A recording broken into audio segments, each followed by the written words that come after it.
Hey everybody, got another video here for you. Today I'm working on guitar number 7. This is the carbon fiber build, and the carbon fiber body did not work out, and so I'm making a Bubinga body for it. And since it's going to be bolting on to Bubinga instead of twin carbon fiber tubes, this neck needs to be re-drilled for that, and that's what I'm up to at the moment. So, a little bit of action here for you, some drill press action. Get this thing all turned on here. Oh, let's see.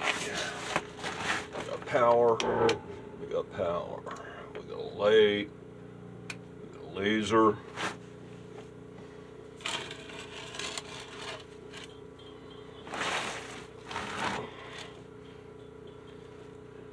And this might take a while. This is more or less like drilling steel.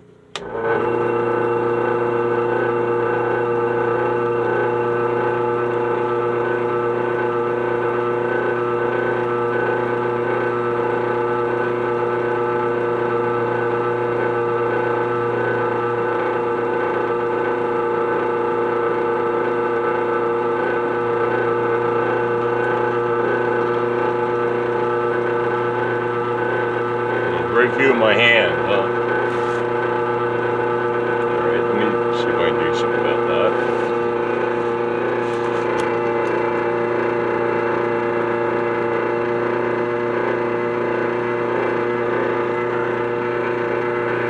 How's that?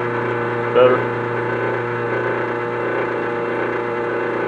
Yeah, you can see right there next to the drill bit, just to the left of it, well, sort of. Kind of hard to see, but right there is the old neck screw hole.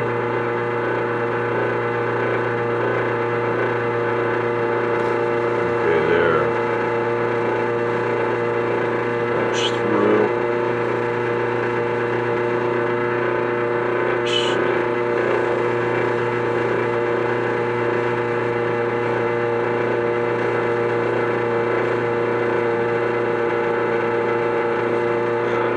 That's all the way through the wood insert. So that's one at that size. For the second one.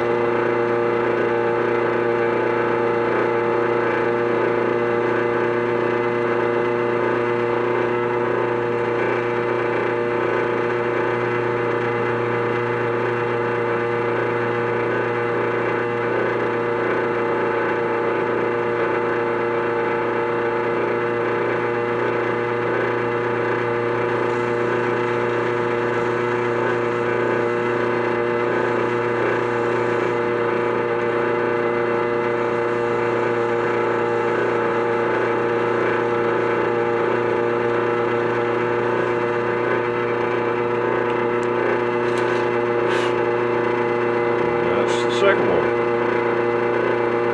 Okay. So that's the first bit size.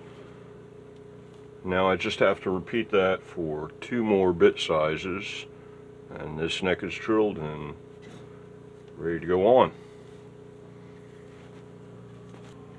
Okay, got new neck screw holes here and here.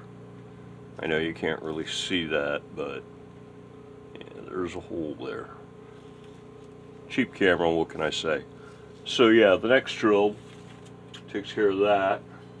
And now it's the body's turn. I've got the smallest bit in. I'm going to go all the way through for the neck holes, and then step up to the correct size, or the final size, and drill from the back. And that way any tear out will occur on the front, or I can drill through from both sides, but if there's tear out here, it'll be under the neck and it won't show. And while I've got the small bit in, I'll just go ahead and hit these with some shallow holes just for like pilots. I haven't really dug up screws yet for the bridge, but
couple of neck screws, all nice and machined into the wood. I drilled it through from both sides in order to make sure that there was no tear out. So that takes care of all the drilling for the moment. Okay, dug up some screws for the neck and for the swing bar, and I just squared them with some flat black or satin black. Bulk food, $1 at Lowe's. Yeah, you know how it is. You can get like $1 cans of spray paint in black and white at your big box stores, and probably at your smaller hardwares as well. So maybe $1.25 at an Ace or a True Value kind of thing. Okay, dug up some screws for the bridge here, and it's just from one of those little wood screw assortments you can get like at a hardware store or whatever. Hardware aisle at the drugstore kind of thing. Yeah, so squirted them. I also, before I squirted them, I measured the shank and the length so that I can drill out the holes to the final dimension here on the drill press while I'm waiting for the stuff to dry.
Okay, while I'm waiting for the screws to dry, or while I was waiting, I went ahead and measured the heights that I'm going to be dealing with as far as like how tall stuff is above the front of the guitar, or the top of the guitar. And this is what I came up with. The neck's like about 23 millimeters thick from the back of the spine. From the back of the spine to the fret plane, as defined by the top of the 24th fret. Saddle height is right a little under 27 millimeters, and pickup thickness or height is about 22. So it's looking like basically the bridge, the pickup is like 1 millimeter shorter than the neck, than the frets, and the bridge is about 4 millimeters taller than the neck. So it just might work out with no shim required anywhere. That's definitely going to be a wait and see proposition. Put it all on, slap a straight edge on it, and see where it all stacks up. But at least I know that it's looking close. So I think all these screws here are dry. Yeah, I really like this paint. I mean, for a buck, it really turns out looking nice. So yeah, screws are dry. I guess it's time to start putting this puppy together. Trying to decide what I should do about this pickup. When I was measuring the thickness, I was checking it out, see if I could pop the cover off, but it looks like they actually like glued two covers together there. You can just see a hint of CA glue between them, maybe. Down there at the bottom, right down in there. So, yeah, I don't think I'm going to even try prying these covers off. maybe I'll just squirt the whole thing black. I can always squirt it black and then rub the black off the rails.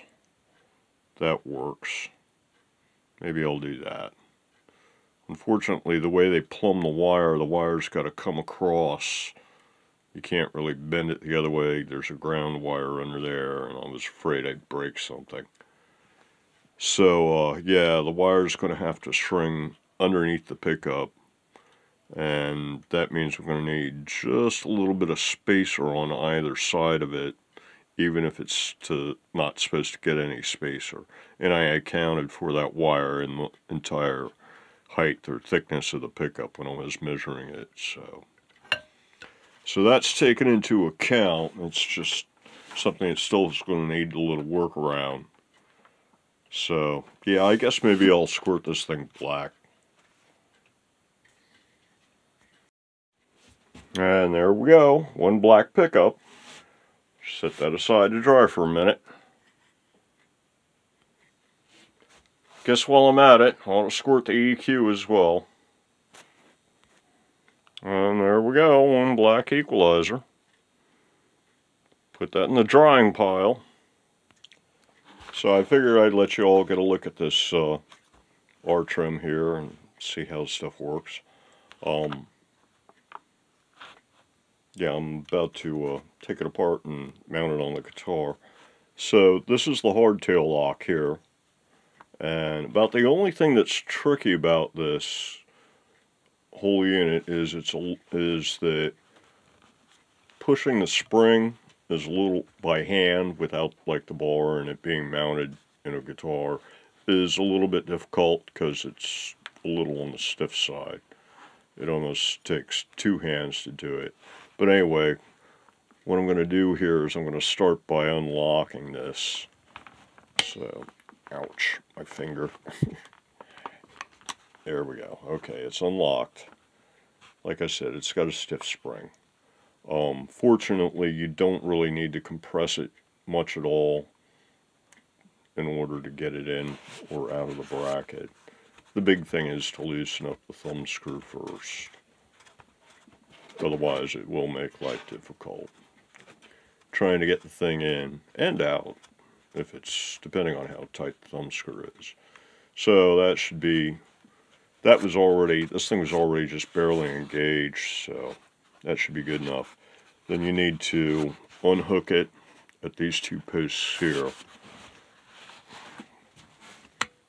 So there's one, and there's the other, and it's apart. So it's really, when it behaves itself, it's pretty straightforward. And yeah, it's a very simple bridge. It consists of the bracket, the thumb screw. Then you've got a spring with a little cup for the end of the thumb screw. And then you've got the actual tremolo portion of the bridge unit, which consists of some high ratio tuners back here with your string retainers, and then your saddles. And that's pretty much all there is to it. About the only real downside to this thing is that it's kind of hefty. I think the whole thing tips the scales at almost 2 pounds or something. I don't know. Actually, I got a scale. Let me weigh it right quick. 1 pound 4 ounces. It'd be 578 grams, so over half a kilogram, which is, yeah, not insignificant, I guess. Okay, time to put this trim on here. This Bubinga is some hard stuff, so I think I'm definitely going to want some wax for these screws.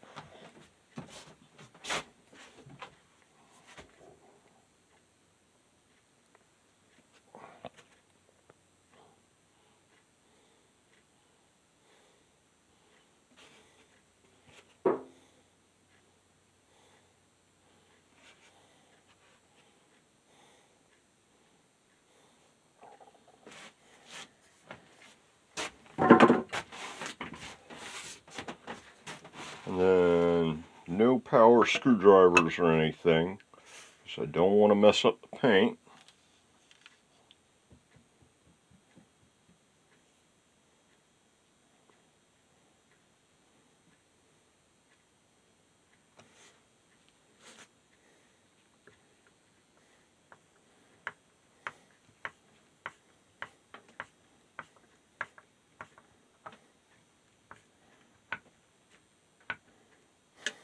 And that's it. And just repeat for the rest. And there we go, all nice and mounted. Now for the fun part. Get to watch me fumble through putting the bridge back on. Alright, let's see here. You put your cup in your spring. You put your spring in your bridge. Then you have to like hold it all together. Slide the cup down in the groove. Like that. Push it down. Then you straighten out the bridge. And boom, it drops into the groove, just like that. That's the way it's supposed to behave. Now, as you can see, it's sitting like this. And you can see the spring in there. And now I gotta get that part up to there. So, yeah, like that. And like that. And so yeah, now they're this way. And now I just gotta get, let me see if I can actually get this like, okay. Camera focus. Okay, there's the knife edge up there, there's the post. So you want to go like,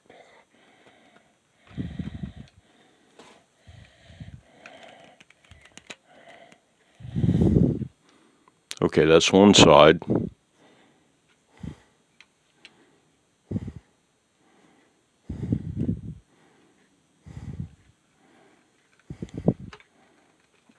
And there's the other. And it's in. And then you push it up and you can get the hardtail on. But like I said, it's a stiff spring. So up we go. Come on.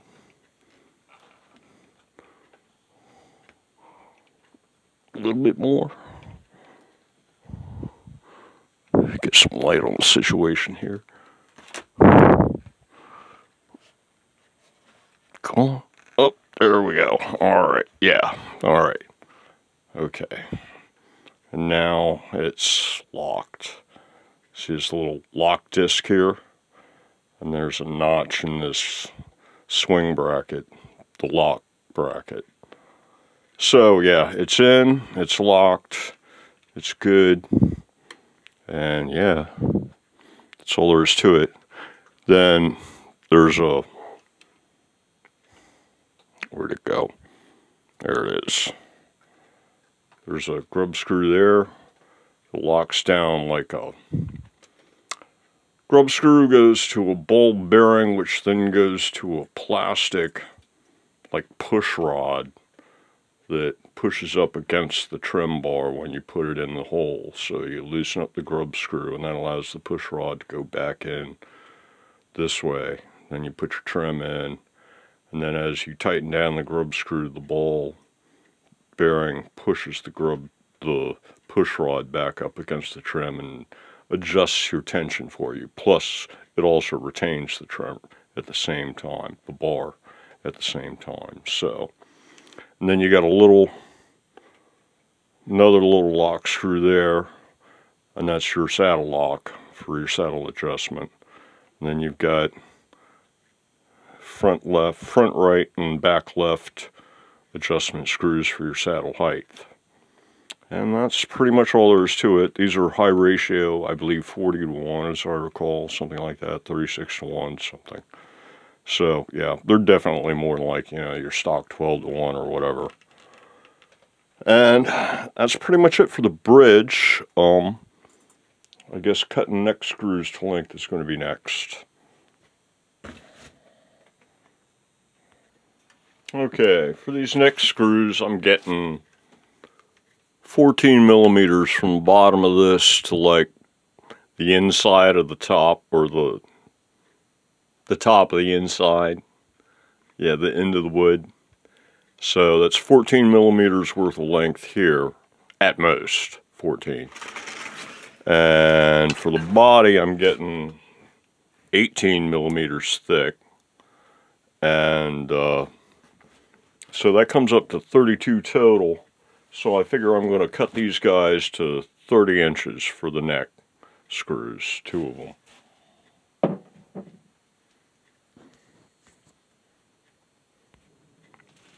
So, yeah, 30 millimeters, here we go.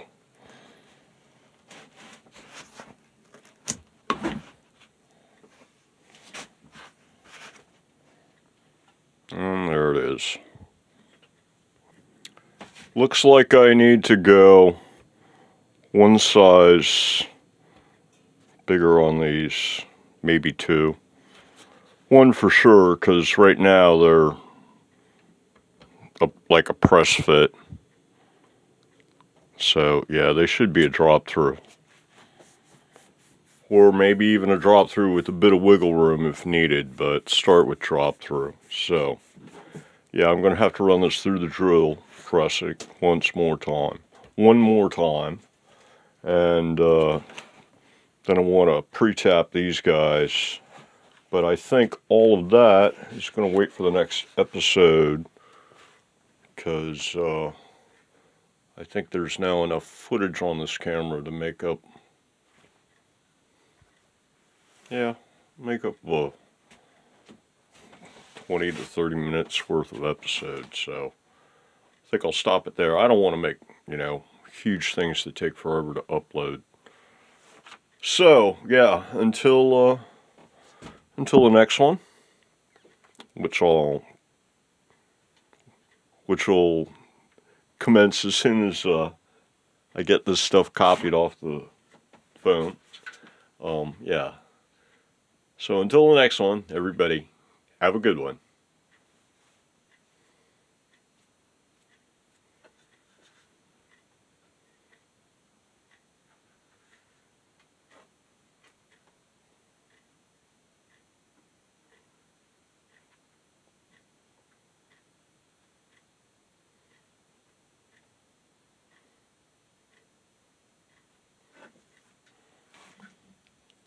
Should we end with kittens at the end?